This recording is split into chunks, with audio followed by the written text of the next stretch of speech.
Bayangkan sebuah dunia di mana satu orang memiliki kekayaan yang begitu melimpah, sehingga ia bisa membuat pasar emas sebuah kota besar runtuh hanya dengan kedatangannya.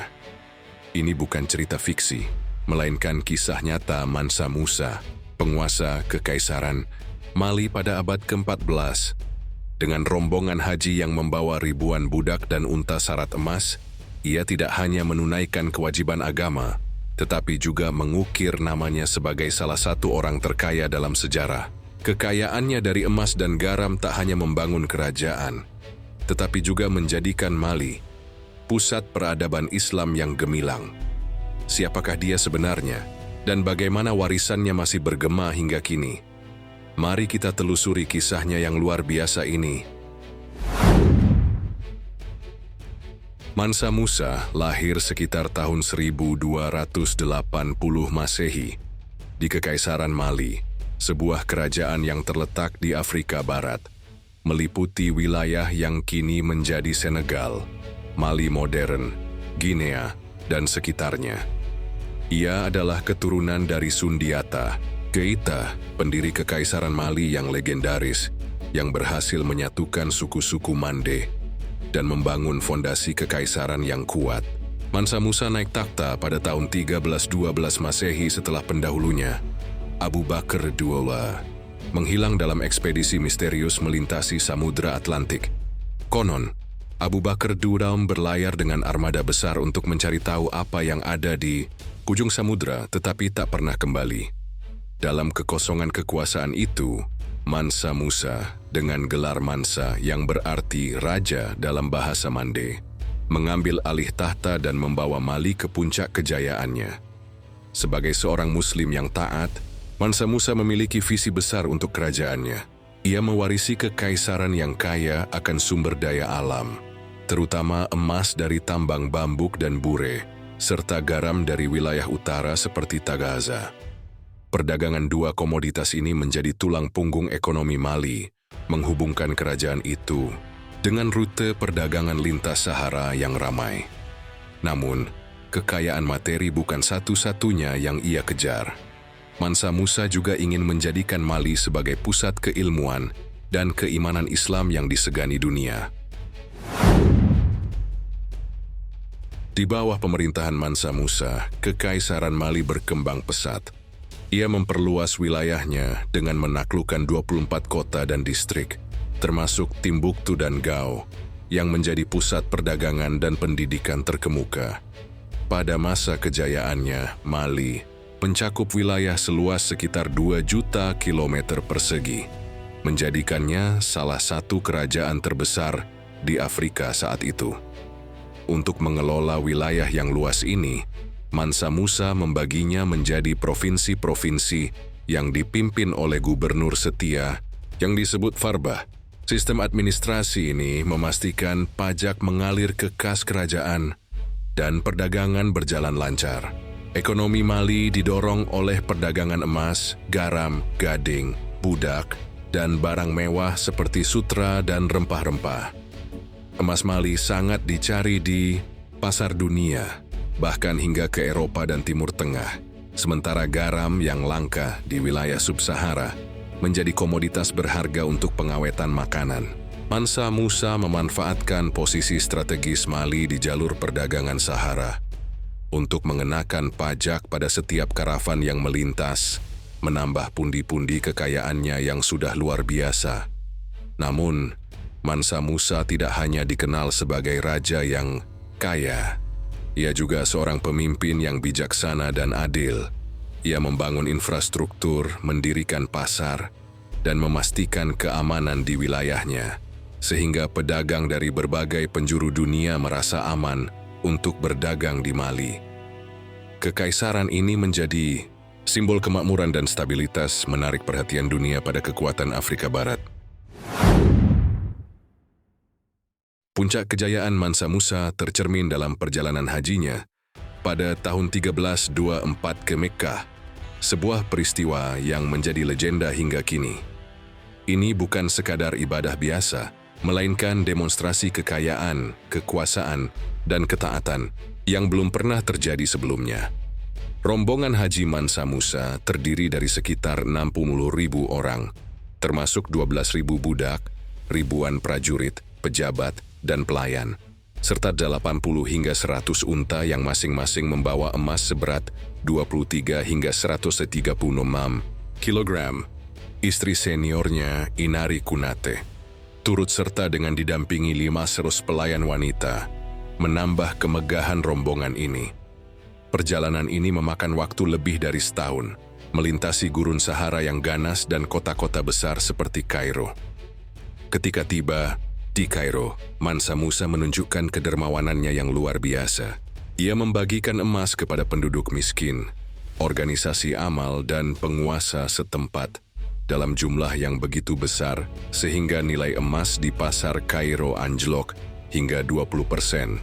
Sejarawan Arab Al-Umari mencatat bahwa Mansa Musa membanjiri Kairo dengan kebaikan hatinya, meninggalkan kesan mendalam pada semua yang bertemu dengannya. Dampaknya begitu besar hingga pasar emas Mesir membutuhkan waktu 12 tahun untuk pulih. Namun, kedermawanan ini juga membawa tantangan. Mansa Musa kehabisan dana di Kairo dan terpaksa meminjam emas dengan bunga tinggi dari pedagang lokal. Beberapa sumber menyebutkan bahwa ia meminjam sekitar 50.000 dinar dari seorang pedagang bernama Banu El-Kuwaikh, dan ada kemungkinan pinjaman ini tidak pernah lunas sepenuhnya. Meski begitu, perjalanan ini tidak hanya menunjukkan kekayaannya, tetapi juga memperkenalkan Mali ke dunia Islam dan Eropa, menempatkan kerajaan itu di peta global. Salah satu momen menarik dalam perjalanan ini terjadi saat Mansa Musa bertemu dengan Sultan Mamluk Al-Nasir Muhammad di Kairo. Tradisi setempat mengharuskan tamu mencium tanah di hadapan Sultan sebagai tanda hormat, tetapi Mansa Musa menolak. "Saya hanya bersujud kepada Allah," katanya tegas. Setelah negosiasi, ia akhirnya bersujud, tetapi hanya untuk berdoa kepada Allah, menegaskan ketaatannya pada agama di atas segalanya. Perjalanan haji ini bukan akhir dari kisah Mansa Musa, melainkan awal dari transformasi besar di Mali. Setelah kembali, ia membawa pulang cendekiawan, arsitek, dan birokrat dari Timur Tengah untuk memperkaya kerajaannya. Salah satu tokoh penting yang ikut bersamanya adalah Abu Ishaq Al-Sahili, seorang arsitek dari Andalusia, yang merancang Masjid Jingwereber di Timbuktu. Masjid ini selesai pada tahun 1327, dibangun dari tanah liat dan kayu, menjadi simbol kejayaan Mali, dan masih berdiri hingga hari ini sebagai situs warisan dunia UNESCO. Mansa Musa juga mendirikan Universitas Sankore di Timbuktu, yang berkembang menjadi pusat pembelajaran Islam terkemuka.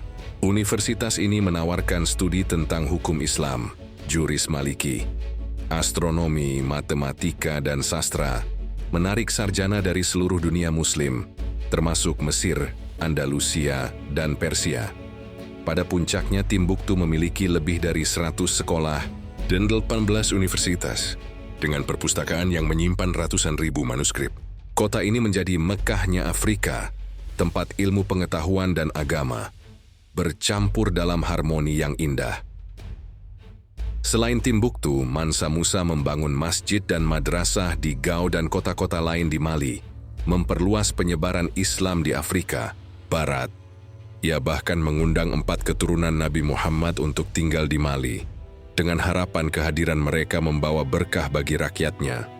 Melalui usaha-usaha ini, Mansa Musa tidak hanya memperkuat identitas Islam di Mali, tetapi juga menciptakan warisan pendidikan yang bertahan selama berabad-abad. Mansa Musa meninggal sekitar tahun 1337, kemungkinan setelah memerintah selama 25 tahun. Ia digantikan oleh putranya, Maga, meskipun kekaisaran mulai menurun setelah kematiannya akibat konflik internal dan tekanan eksternal. Namun warisannya tetap hidup dan terus menginspirasi hingga kini. Perjalanan hajinya memperkenalkan Mali ke dunia, bahkan hingga ke Eropa, di mana peta seperti Catalan Atlas tahun 1375 mulai mencantumkan Mali dan Timbuktu sebagai pusat kekayaan dan perdagangan. Sejarawan seperti Ibnu Khaldun memuji Mansa Musa atas keadilan, kecerdasan, dan kedermawanannya. Ia diingat sebagai raja yang tidak hanya kaya secara materi, tetapi juga kaya dalam visi dan iman. Masjid-masjid yang ia bangun, universitas yang ia dirikan, dan penyebaran Islam yang ia dorong menjadi bukti nyata kontribusinya. Meskipun beberapa tradisi lisan Mande mengkritiknya karena dianggap boros, mayoritas sejarawan setuju bahwa ia adalah tokoh monumental dalam sejarah Afrika dan Islam. Dampak Mansa Musa juga terasa dalam hubungan diplomatik. Kedermawanannya di Kairo memperkuat ikatan dengan dunia Islam. Sementara cerita tentang kekayaannya memicu minat pedagang Eropa untuk menjelajahi Afrika Barat. Ia membuktikan bahwa Afrika bukan hanya benua yang terisolasi, tetapi pusat peradaban yang kaya dan berpengaruh. Kisah Mansa Musa adalah bukti bahwa kekayaan sejati bukan hanya tentang harta, tetapi tentang apa yang kita lakukan dengannya. Ia menggunakan emasnya untuk membangun masjid, mendirikan universitas, dan menyebarkan kebaikan, warisan yang jauh lebih berharga daripada kekayaan materi. Sekarang giliran Anda untuk mengambil inspirasi darinya. Apa yang bisa Anda lakukan dengan apa yang Anda miliki, waktu, ilmu, atau harta, untuk meninggalkan jejak positif di dunia? Jika kisah ini menggugah semangat Anda, jangan berhenti di sini. Bagikan artikel ini kepada teman dan keluarga, diskusikan warisan Mansa Musa, dan cari tahu lebih banyak tentang sejarah Islam yang kaya di Afrika. Mari kita jadikan kisahnya sebagai pengingat untuk terus belajar, berbagi, dan berkontribusi.